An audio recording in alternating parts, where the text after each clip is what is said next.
The second thing that Jesus teaches us is to always forgive. So this is, again, it doesn't have anything to do with other people. He teaches us to always forgive.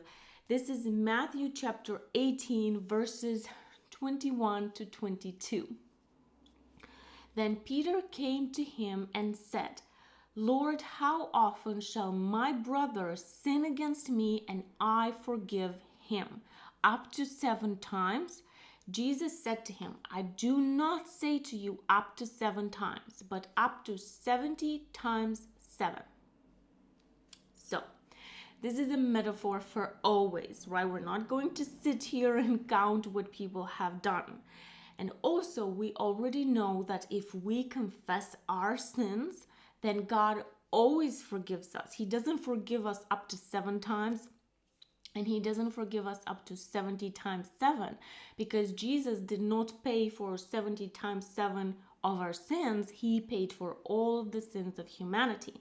So between us and God, we must confess our sins, but Jesus does not make a requirement for other people to confess their sins to us, which means to apologize, for us to forgive them. He tells us that the condition is between us and God. If we want to be forgiven, we must forgive. That is the condition. And then he teaches us here that he wants us to always forgive, because the truth is that he already paid on the cross for whatever sins we committed, but also for whatever sins the other person who offended us committed.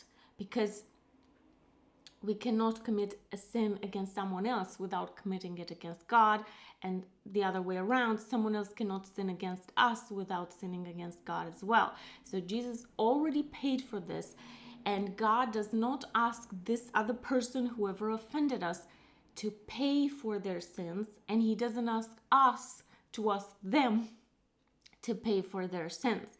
So Jesus is clear, we always forgive.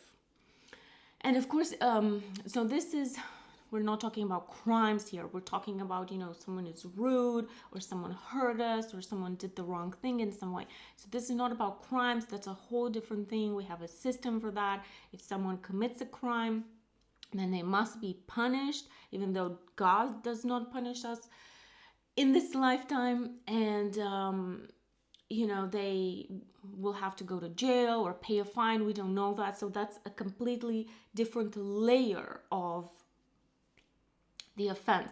So there's the layer between that person and God, that person and society, and that person and us. So we're talking now about between us and that person, but really forgiveness is between us and